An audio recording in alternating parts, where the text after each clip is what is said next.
The Bennett family Christmas dinner was always a performance of wealth and status. This year, they'd chosen my cousin Victoria's modest penthouse, all 6,000 square feet of Italian marble and Central Park views. Alexandra, darling. Aunt Patricia air-kissed my cheek, Cartier bangles jingling. Still in that charming little studio apartment, I adjusted my carefully chosen outfit, simple sweater, worn jeans, scuffed boots. Let them think I couldn't afford better.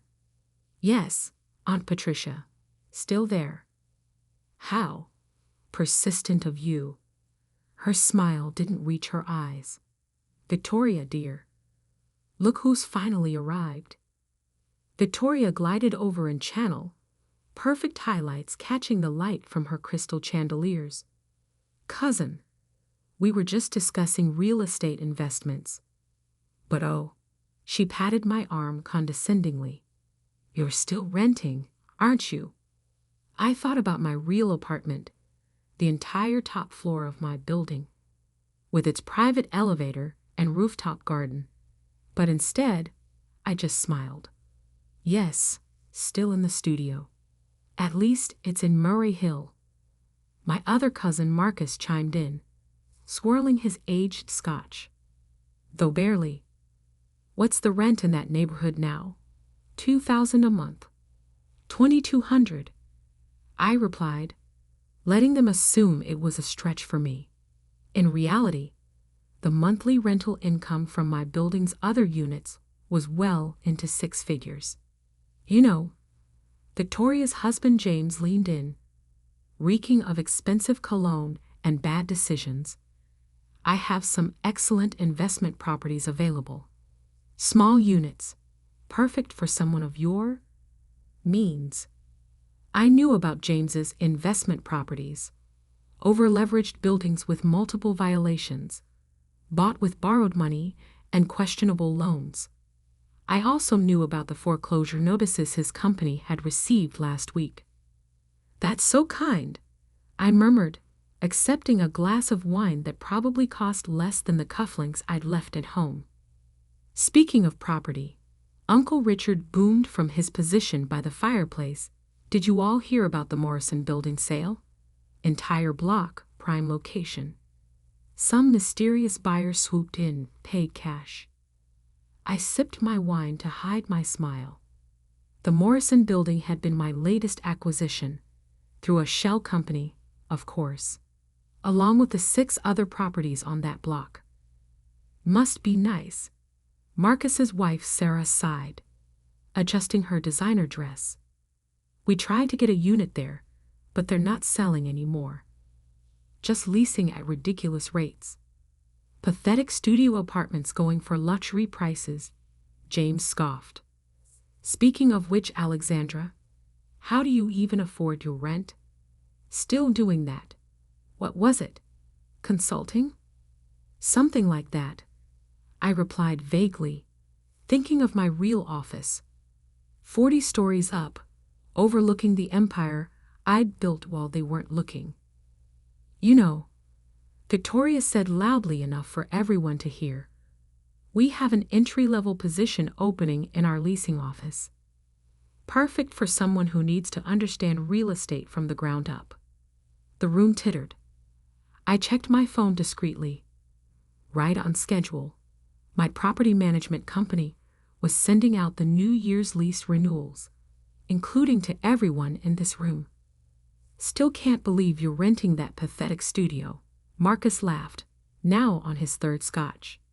At your age, you should own something, anything. Everyone joined in the laughter. The perfect moment. Funny you should mention ownership, I said quietly, pulling out my phone. I've been meaning to discuss the upcoming changes to your buildings. The laughter stuttered to a stop. My building? Victoria frowned. What are you talking about? I pulled up the property records app, projecting it onto their smart TV with a quick tap. See, I don't just rent that studio apartment. I own the building, along with this one, and most of the others on this block.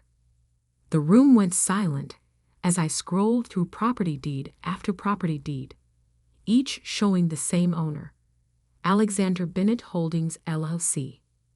That's impossible, James stammered, recognizing his own building's address.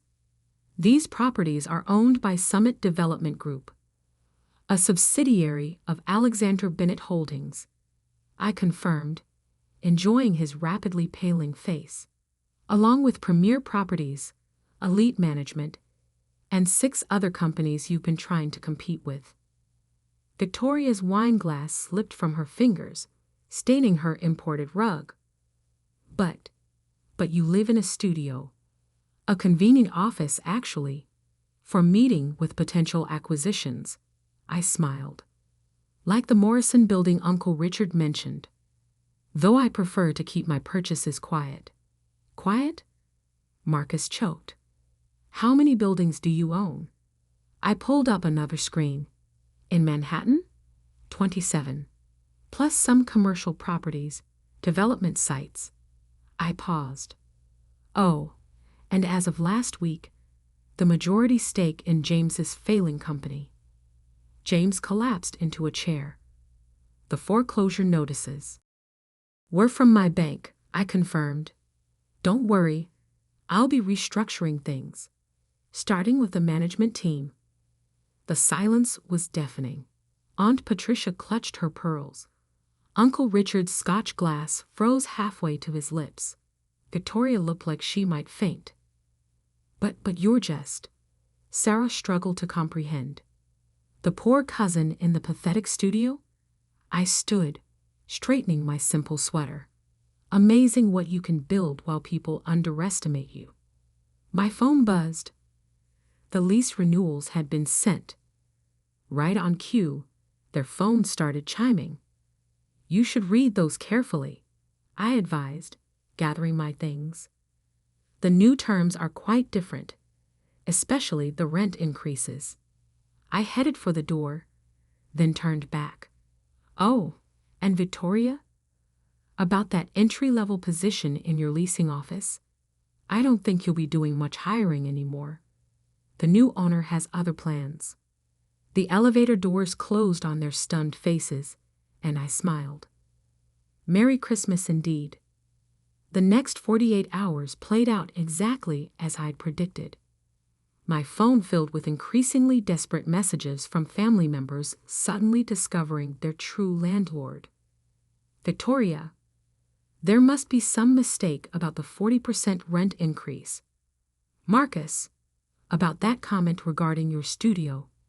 James, please, let's discuss the company takeover. I reviewed them from my actual apartment, the 5,000 square foot penthouse hidden behind that pathetic studio facade. Maya, my chief of operations, sat across from me, updating on the fallout.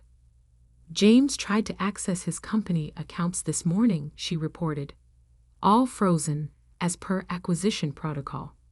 And Victoria called 3 different real estate attorneys. They all declined to represent her after checking ownership records. Maya smiled.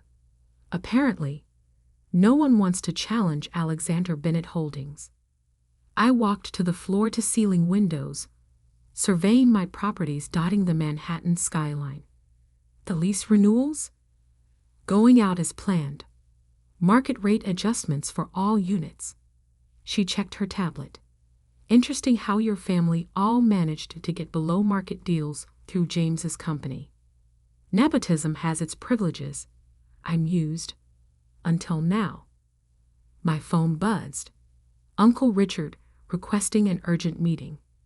The family patriarch finally realizing his empire was built on rented ground. Should I decline? Maya asked. No. Set it for tomorrow. My office. I turned from the window. The real office. Speaking of which, Maya pulled up another report. James is in the lobby of their building now, trying to convince the management team he's still in charge. I switched on the security feed. James, his expensive suit wrinkled from sleeping in his office, gesturing wildly at staff, who'd already received their new ownership notices. "Send in the transition team," I instructed. "It's time for James to learn what corporate takeover really means." The next morning, I arrived at my downtown office early. The real one, 40 stories up, with views of the city. I was reshaping one building at a time. I'd changed from my poor cousin costume to what I actually wore to run a billion-dollar real estate empire. Tom Ford suit, Louboutin heels, power and confidence in every detail. Uncle Richard arrived exactly on time, his usual commanding presence diminished by uncertainty. The receptionist let him past the Alexandra Bennett Holdings sign he'd somehow never noticed before. "My God," he whispered, taking in the scope of my operation. Screens covered the walls, showing real-time data from properties across the city. A dozen analysts worked at state-of-the-art terminals, managing the empire I'd built in secret. "Different from my studio apartment?" I asked, not looking up from my monitors. "Alexandra, why didn't you tell us?" He sank into a chair, looking older than I'd ever seen him. "Tell you what?" I finally turned to face him. "That while you were all mocking my choices, I was buying up half of Manhattan? That your precious real estate advice was outdated 20 years ago? That James's successful company was hemorrhaging money and violating dozens of regulations? We didn't know." "You didn't look," I corrected, too busy feeling superior to notice what I was building. My phone buzzed. The transition team had arrived at James's office. On my screen, I watched him being escorted out, box of personal items in hand. "James is finished in real estate," Uncle Richard stated, following my gaze. James was finished years ago. He just didn't know it. I pulled up his company's financials. Over-leveraged properties, illegal subletting schemes, maintenance violations. "Did you really think I'd let that continue in my buildings?" "Your buildings," he repeated softly. "All this time." "Remember last Easter?" I asked. "When Victoria announced she was raising everyone's rent through James's company, called it smart business, while looking right at my tiny studio." He nodded slowly. "I bought her building the next day. Could have raised her rent then, but I waited, watched, learned who else was involved in their little schemes. And now? Now everyone pays market rate. No more family discounts. No more special treatment." I stood, walking to my wall of windows. "Welcome to professional property management." "The family won't forget this," he warned. I turned back, smiling. "Uncle Richard, what makes you think I want forgiveness?" His phone chimed, probably the lease renewal for his own penthouse apartment, the one he'd bragged about getting through James at half market rate. "You should read that carefully," I advised. "The new terms are quite specific about occupancy requirements and subletting violations." He paled, and I knew I'd hit the mark. Another of James's illegal arrangements exposed. "How did you? When did you become this?" I gestured to my empire. "I always was this. You all just never bothered to see past the studio apartment." Maya appeared at the door. "The transition team needs authorization for the next phase." I nodded. "Start with James's office. I want a full audit by end of week." I turned back to Uncle Richard. "You should go. Your lease renewal needs attention, and the deadline's quite firm." He stood shakily, the family patriarch finally understanding how power had shifted. "Oh, and Uncle Richard?" I called as he reached the door. "Merry Christmas. The rent increase is my gift to the family. Think of it as financial education. After he left, Maya brought in the latest acquisition reports. 3 more buildings under contract, 2 development sites pending, and 1 very expensive lesson being taught to my family of assumption and arrogance.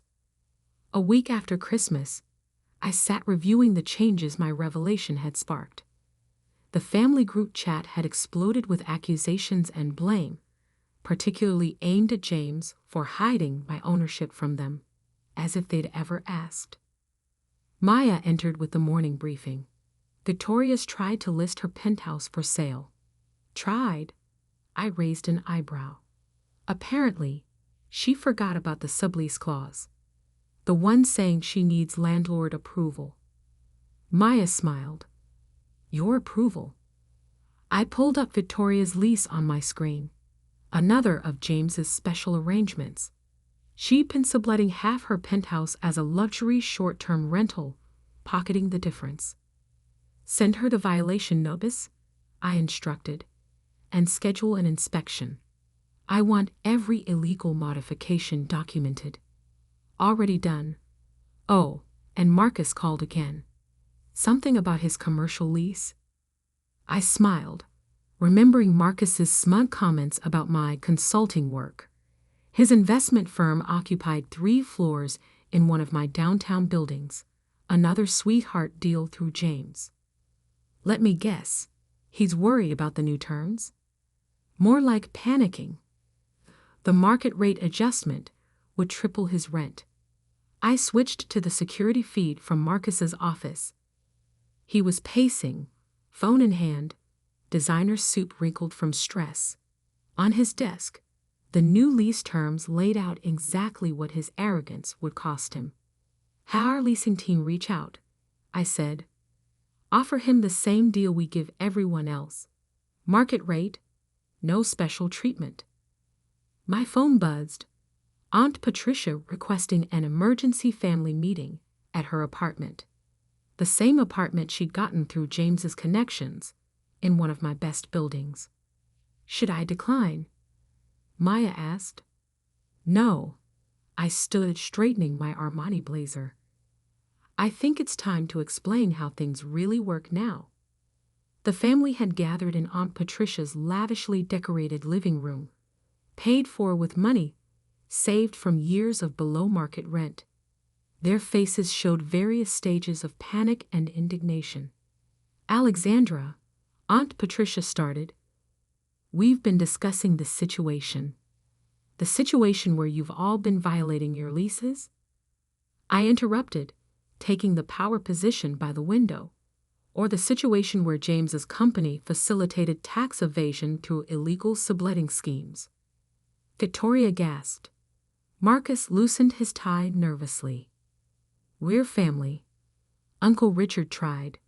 Surely we can reach some arrangement.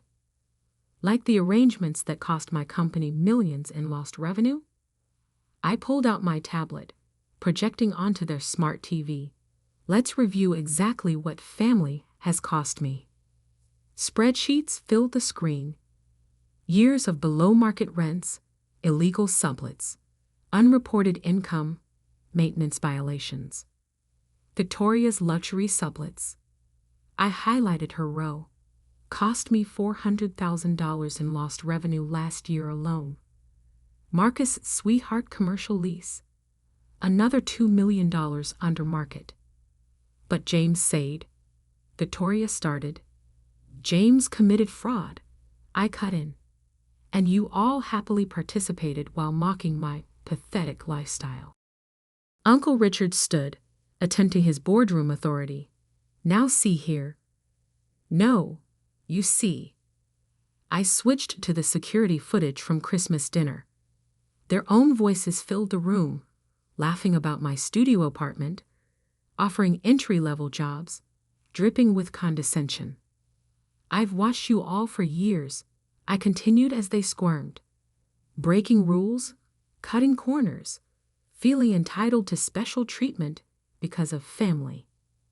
What do you want? Marcus finally asked, defeat in his voice. I want professional tenants who follow their leases. I want market rate rents and properly reported income. I stood. I want you all to learn that actions have consequences. And if we refuse, Victoria challenged weakly. I smiled. Check your emails. Their phones chimed simultaneously. I watched their faces as they read the formal notices from my legal team. Lease violations, subletting charges, tax reporting requirements. You're reporting us? Aunt Patricia whispered. I'm enforcing the law, I corrected. Something James forgot exists. This will ruin us, Marcus protested. No, I walked to the door. This will teach you how business really works. Welcome to professional property management. As I reached the elevator, Victoria called out. Wait, the entry-level position I offered. I didn't mean to insult me? I turned back. You did. You all did. For years. Now you can all learn what real estate management actually involves. Starting with following your leases. Back in my office, Maya brought in the latest reports. Victoria's illegal sublets are cleared out. Marcus is meeting with commercial realtors about alternate space. And James, how's the audit going? 3 more violations found this morning. The SEC might be interested in some of his creative accounting. I looked out over my city, watching the winter sun glint off buildings I'd quietly acquired while my family underestimated me. The quiet girl in the studio apartment had built an empire under their noses. Send them all new leases, I instructed. Standard terms, market rates, no exceptions. Even Uncle Richard? Especially Uncle Richard. I smiled. It's time the family learned how I really do business. My phone buzzed with another group chat notification. They were still arguing, still blaming, still not understanding that their world had fundamentally changed. But they would learn, one market rate lease at a time. 1 month after the Christmas revelation, I reviewed the transformation from my real penthouse office. Bloomberg's headline said it all.